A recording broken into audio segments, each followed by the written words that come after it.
जय हिंद, जय Bharat and welcome to Dave Talks. This is Aditya Chint. आज के अपडेट्स मेरे शुरू होते हैं ग्लोबल टाइम्स से। ग्लोबल टाइम्स और चाइना की तरफ से एक बड़ा इंटरेस्टिंग आर्टिकल आया है। बेसिकली एक हिट पीस आया था एएम जयशंकर के बारे में। जरा उसके बाद थोड़ी सी बात करते हैं। यहाँ पर मैं बोलूंगा कि साहब चाइना को अब जाके कहीं ना कहीं एक जो भारत की फॉरेन पॉलिसी है उसकी हीट और उसका जो गरमाइश है वो आप समझ में आ रही है। ग्लोबल टाइम्स ने एक आर्टिकल लिखा कि भाई किस तरह से भारत की जो फॉरेन पॉलिसी है उसके अंदर एक जयशंकर प्रॉब्लम है, बड़ा स्पेसिफिक हो गया। इन्होंने लिखा कि साहब देखिए बहुत टाइम से भारत और चाइना किस तरह से अपनी जो प्रॉब्लम्स हैं उसको रिजॉल्व करने की कोशिश कर रहे हैं। इन्होंने ये तक लिखा कि दोनों कंट्रीज की लीडरशिप की तरफ से भी कुछ ऐसे ऐसे हिंट्स आए हैं कि भाई हमको ये प्रॉब्लम को रिजॉल्व करनी चाहिए, जो करेक्ट बात है, उसके अंदर कोई वो नहीं है कि भाई प्रॉब्लम को रिजॉल्व होना चाहिए। बट प्रॉब्लम को रिजॉल्व करने के लिए सबसे पहले चाइना को स्टेप लेना चाहिए, क्योंकि प्रॉब्लम जो क्रिएट हुई है वो तो चाइना ने करी है। तो किस तरह से ये भारत की तरफ देख के बोल रहे हैं कि साहब ये तो जयशंकर की पॉलिसी, बट एनीवेज उसको जरा थोड़े आगे देखते हैं। वो ये बता रहे हैं कि भाई भारत की तरफ से कुछ ऐसे ओवरचर्स उनको दिखे हैं जहां पर उनको ऐसा दिखता है कि भारत चाइना के साथ फ्रेंडली होना चाहता है। ये ओवरचर्स पता नहीं उनको कहां से दिखे हैं, बिकॉज हमारी तरफ से तो कोई ऐसा ओवरचर गया नहीं है। अब वो ओवरचर्स किस तरह से देखते हैं? वो देखते हैं कि साहब अभी देखिए चाइना के ना थोड़े से जो वर्कर्स थे, उनको वीज़ा मिलना शुरू हो गया है। चाइना की फॉरेन इन्वेस्टमेंट को कहीं न कहीं थोड़ी कई जगहों पे थोड़ा-सा ग्रीन लाइट मिला है। ये दोनों को जरा बड़ा क्लियरली हमको समझना पड़ेगा। देखिए भारत की जो ज़रूरत है, भारत की इस टाइम पे ज़रूरत है for modernisation of its manufacturing. China of course एक पावर हाउस है मैन्युफैक्चरिंग के अंदर, और कहीं जहां पर भी चाइनीज जो फैक्ट्रीज हैं जो इस टाइम पे by the way Bharat move करना चाहती हैं चाइना की फैक्ट्रीज, क्योंकि चाइना के अंदर प्रोडक्शन कैपेसिटी उनकी बची नहीं है। तो ये बड़ी इंटरेस्टिंग सी सिचुएशन है कि ये वो बोलते हैं कि भारत ग्रीन लाइट दे रहा है, क्योंकि भारत किसके लिए ग्रीन लाइट दे रहा है? भारत ग्रीन लाइट दे रहा है अपने अपने डेवलपमेंट के लिए। और भारत ने बड़ा क्लियरली बोला है चाइनीज इन्वेस्टमेंट को कि देखिए आप आ सकते हैं यहाँ पर, ऐसी कोई प्रॉब्लम नहीं है, लेकिन आप आएंगे हमारे टर्म्स पे। आप अपने आप यहाँ पर फ्री डायरेक्ट इन्वेस्टमेंट नहीं कर सकते। जो भी आप इन्वेस्टमेंट करेंगे उसके अंदर 50 टू 51% जो भी ओनरशिप रहेगी, जहां पर मैक्सिमम स्टेक हमेशा भारत का ही रहेगा। तो ये चीज उनको बड़े क्लियरली समझनी चाहिए। अब वो चीज ऑफ कोर्स चाइना को समझ में नहीं आती है। चाइनीज गवर्नमेंट को खैर नहीं आती, बट उनके बिजनेसेस को कहीं ना कहीं समझ आ गई है। और किस तरह से मैं आपको यहाँ पर बीवाईडी का एग्जांपल दूं, जो एक कार कार मैन्युफैक्चरर है जिसने एक कोशिश करी थी भारत में आके, और आया था यहाँ पर, बोला भैया मैं $2 बिलियन की यहाँ पर इन्वेस्टमेंट करूंगा हैदराबाद के पास, आप मेरे को अपनी प्लांट खोलने दो। भारत ने बोला साहब ऐसा कुछ नहीं है, आपको अगर कुछ इन्वेस्टमेंट करनी है आप करिए, you very welcome to do it, लेकिन जो प्रायोरिटी स्टेक रहेगा वो भारत का रहेगा और यहाँ पर रूल्स भारत के चलेंगे। अब वो तो उनको पचेगा नहीं, तो वो भाग गए यहाँ से। जिन जिन कंपनीज को वो पच रहा है, for example Chinese phone manufacturers, Vivo, Xiaomi, ये वो जितने भी फोन मैन्युफैक्चरर्स हैं, they are wanting to come and set up shop in India, क्योंकि इंडिया इस टाइम पे is the second largest manufacturer of phones in the world. यहाँ पर ये भी उनको पता है कि भाई एप्पल का जिस तरह से मार्केट सीज भारत ने करा है, जो of course Chinese spare part से चलता है, चाइनीज पार्ट से चलता है अभी तक, और जहां पर एप्पल भी अभी बोल रहा है कि भाई भारत के अंदर मैन्युफैक्चरिंग करनी शुरू करनी पड़ेगी। तो ये जो चाइना का एक परसेप्शन है कि भाई भारत की तरफ से एक थोड़ी सी नरमी उनकी तरफ दिख रही है, इट इज नॉट नरमी, it is actually business prudence. Business prudence ऐसी होती है कि साहब जहां पर आपका फायदा है आप करोगे, उसके बाद आपको फ़र्क नहीं पड़ता यार कहाँ से क्या है। मेरा फ़ायदा है, मेरे देश में जो भी चीज़ें हमको बनानी है, हम बना रहे हैं उसको। हमको उसके बाद ये थोड़ी सोचना है कि साहब ये अच्छा नहीं-नहीं ऐसा है, उसको ना चाइना वाला है ये। जो मर्ज़ी है साहब, आपको अपनी कैपेसिटी बढ़ानी है और चाइना से ही कम्पीट करना है, तो चाइना से ही पैसे लेके उसके साथ कॉम्पिटिशन बनाना तो बहुत ही अच्छी चीज़ है। इन एनी केस इन्होंने एक आर्टिकल लिखा है, इन्होंने बोला कि साहब काफी टाइम से बॉर्डर मैकेनिज्म के बारे में बात चल रही है, दोनों कंट्रीज की तरफ से एक पहल है कि भाई ये बॉर्डर की जो भी इश्यूज हैं इसको रिजॉल्व किया जाए। दोनों कंट्रीज इस चीज को एक्सेप्ट करती हैं कि साहब बॉर्डर में जब तक प्रॉब्लम रहेगी इश्यूज नॉर्मल नहीं हो पाएंगे। खैर चाइना ये एक्सेप्ट नहीं करता है, बट ये आर्टिकल के अंदर इन्होंने ऐसा लिखा है। भारत ने बड़ा क्लियरली बोला है as far as this policy is concern कि देखिए साहब आपको अगर भारत के साथ नॉर्मल रिलेशन चाहिए, you have to resolve the border issue first.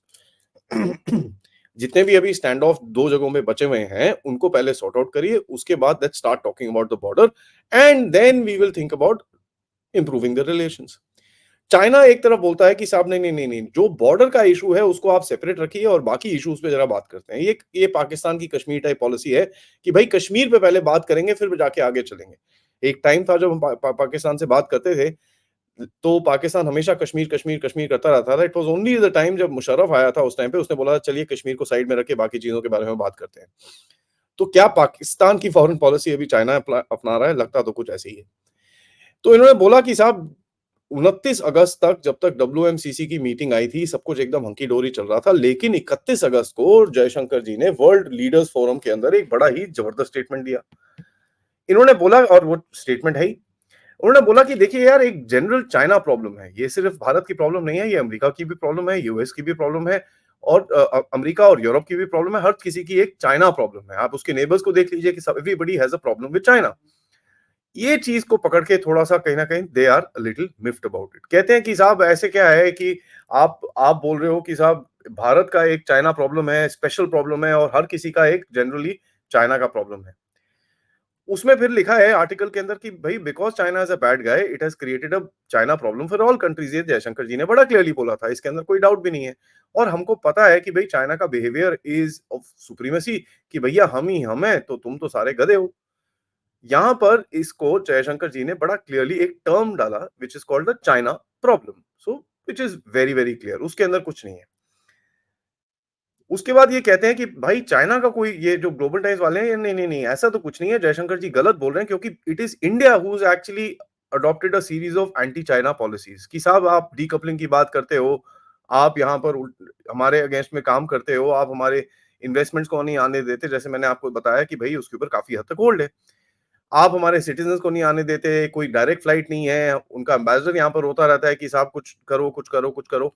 तो ये चीज़ जो भी आप देखिए, चाइना को ये चीज़ समझ में आती है कि साहब ये चीज़ जो भारत की तरफ से एक बैन लगा के रखा हुआ है, उनके ऐप्स के ऊपर बैन है, उनकी इन्वेस्टमेंट पे बैन है, उनकी टेक्नोलॉजी पे बैन है। As a matter of fact ये जो इम्पोर्ट्स हो रहे हैं, there are certain imports which are also now gonna come under that ban.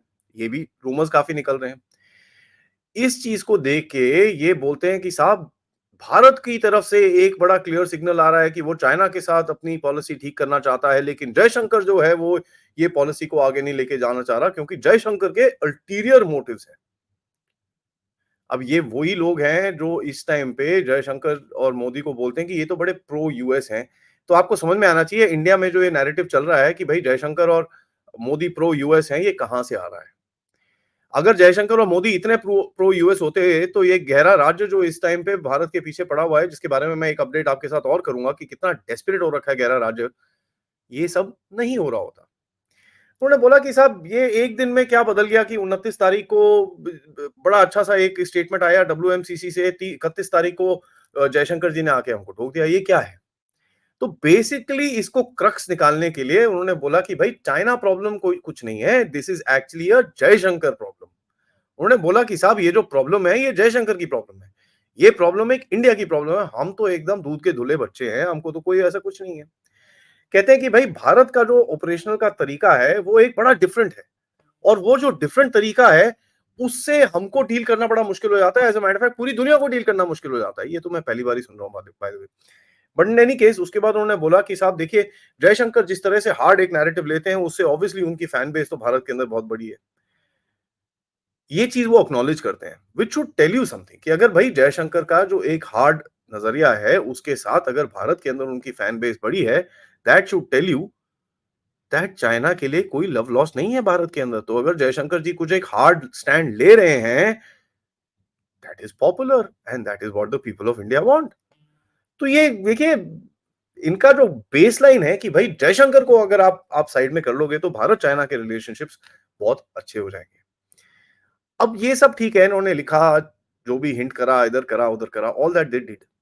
Funny thing is थोड़े टाइम के बाद जब भारत में इसके ऊपर आवाज उठी, आर्टिकल डिलीट कर दिया। नो, आर्टिकल डिलीट कर दिया, ये बड़ा इंटरेस्टिंग है क्योंकि कहीं ना कहीं अगर आप देखें, आर्टिकल उन्होंने ग्लोबल टाइम्स को से डिलीट करा है। उन्होंने अपनी बाकी वेबसाइट से नहीं डिलीट करा है। ठीक है। तो ये बड़ी टेढ़ी सी चीज है क्योंकि वो एक नैरेटिव चलाना चाहते हैं। दूसरा क्या है कि देखिए ये जो चाइनीज डिप्लोमेटिक सोर्सेज हैं, उन्होंने कई हमारे मीडिया हाउसेस ने उनको फोन करा, उनको बोला कि साहब आप जरा इसके ऊपर अपना नजरिया दीजिए। उन्होंने बोला नहीं नहीं यार ये ऑथर का ना एक पर्सनल व्यू है, ऐसा कुछ हमारा कुछ ऑफिशियल स्टैंड नहीं है। तो जरा देखें ये ऑथर कौन है। ऑथर का नाम है वॉन्ग डामिंग। पहली बारी इसने ग्लोबल टाइम्स के लिए एक आर्टिकल लिखा है and as a matter of fact ये जो एक नाम है it appears to be a pseudonym, मतलब किसी और ने आर्टिकल लिखा है, नाम इसका चिपका दिया है यहां पर। तो there is and this is something which is pretty common with the Chinese कि साहब ये एक कवर फायर टाइप करते हैं। This is also a standard practice जब चाइनीज ऑफिशियल्स की तरफ से कुछ एक ऑफिशियल व्यू डालना होता है तो वो एक ऐसे सूडोनिम के अंदर एक आर्टिकल लिख के अपनी मीडिया के अंदर डाल देते हैं ताकि एक नैरेटिव बनाया जाए। अब आप देखिए भारत के अंदर जो एक ऑपोजिशन पार्टी है, जो हमारी यूथ आइकॉन की पार्टी है, वो तो चाइना के साथ खड़ी हुई है, ये तो हमको पता ही है। उनका एमओयू हो रखा है। इस टाइम पे वो सीआईए के साथ है which could potentially create a lot of problems for them, उसके बारे में कभी और बात करेंगे। बट अगर आप देखें जो एंटी अदानी नैरेटिव है, जो एक एंटी डेवलपमेंट नैरेटिव है, जो हमारी ऑपोजिशन डालती है, that is very pro China. यहाँ पर कई लोगों के ऑपोजिशन लीडर्स के जो प्रोमिनेंट लीडर्स हैं उनके बड़े लंबे-लंबे ट्वीट्स आते हैं about Adanis operations in Africa जो किसको हर्ट करती हैं? चाइना को हर्ट करती हैं। अडानीज ऑपरेशंस इन ऑस्ट्रेलिया जो किसको हर्ट करती हैं? वो चाइना को हर्ट करती हैं। तो हमारे ऑपोजिशन के अंदर से इनको इतना पता नहीं है कि भाई मोदी और मोदी के सेटअप को क्रिटिसाइज करने के चक्कर में ये लोग अपने आप अपने देश को क्रिटिसाइज कर देते हैं। देखिए ऐसा है problem with with this is that कहीं ना कहीं ये जो भारत की एक हार्डन स्टैंड है कि भाई जो हमको करना है अपने आप करेंगे, ये ना सकी चाइना को इम्पैक्ट कर रहा है, ये ऑल्सो गहरे राज्य को भी इम्पैक्ट कर रहा है। यहाँ पर आपका जो साइनो वाहबी लेफ्टिस्ट अलायंस की जो लॉबी है वो उसको ऑब्वियसली यहाँ पर थोड़ा सा झटका तो लग ही रहा है कि यार ये तो सुन नहीं रहे, हम लोग तो चारों तरफ से इनको अटैक कर रहे हैं but they are still not listening. तो ये देखिए क्या है। अब मैं आपको पॉलिटिक्स के बारे में बताऊं थोड़ा सा।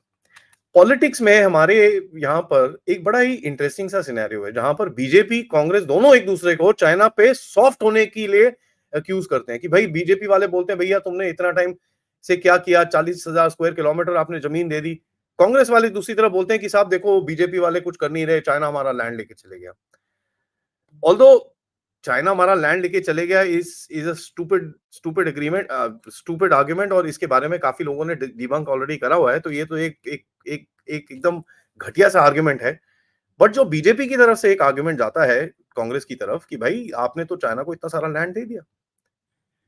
तो यहां पर देखिए भारत के अंदर भी there is no soft stand for China either ways when you look at it through politics. Openly तो कर ही नहीं सकते। अगर ओपनली ये यूएसए के साथ जैसे हमारे यूथ आइकॉन साहब इस टाइम पे यूएसए में घूम रहे हैं, अगर इस तरह से वो चाइना में घूमे तो इनकी भारत के अंदर घूमना फिरना बंद हो जाएगा। चाइना को ये आर्टिकल पढ़ के चाइना की जो एक नजरिया है भारत का which tells you that China does not understand India, ये बहुत बहुत क्लियरली बाहर निकलता है। एंड ये चीज हमारे लिए बहुत अच्छी है। मैं तो बोलूंगा इसका पूरा एडवांटेज लीजिए, because if China does not understand India this is a great opportunity for us to play games. अभी कहानी कैसे आगे जाएगी इसके ऊपर मैं आपको अपडेट करता रहूंगा। बट जब तक के लिए ये वीडियो को लाइक करिए, सब्सक्राइब करिए चैनल को अगर आपने नहीं करा है। एंड ऑफ कोर्स यस आप इस चैनल की तरफ कंट्रीब्यूट भी कर सकते हैं। क्यूआर कोड जो आपके स्क्रीन में अभी एकदम से जादू की तरह प्रकट हुआ उसके साथ, या फिर पेपैल के साथ, या फिर सुपर स्टिकर सुपर चैट्स, या मेंबर्स बन के भी। जैसे मैंने आपको बताया मैं अगले 2-3 दिन तक ट्रैवल कर रहा हूं, तो ऐसे अपडेट्स आते रहेंगे और रात को जबरदस्त पॉडकास्ट मैंने आपके लिए रखे हुए हैं, वो आते रहेंगे। आज रात को colonel Honey Bakshi from the TSD will talk about the internal security of Bharat. ये बहुत ही जबरदस्त पॉडकास्ट होने वाला है। ऑलरेडी अपलोडेड है, थोड़े टाइम में लिंक जनरेट हो जाएगा। आपको मैं ये अपने सोशल मीडिया हैंडल्स पे डाल दूंगा। प्लीज इस पॉडकास्ट को देखिए, शेयर करिए बहुत लोगों के साथ, और ये बहुत ही इंटरेस्टिंग एक्सपीरियंस रहेगा। मेरे लिए तो था जब मैंने उनके साथ पॉडकास्ट करा था, आपके लिए भी रहेगा। और अपने कमेंट जरूर उस पॉडकास्ट में डालिए। दोबारा रिक्वेस्ट करूंगा, जब तक मैं नहीं हूं आप लोगों को ये चैनल को सपोर्ट करते रहना है bye liking the videos and please adding a comment. हमारा जो एक टारगेट है 300,000 का बड़ा पास है, आपकी सपोर्ट के साथ वो फटाफट अचीव हो सकता है। जय हिंद, जय भारत।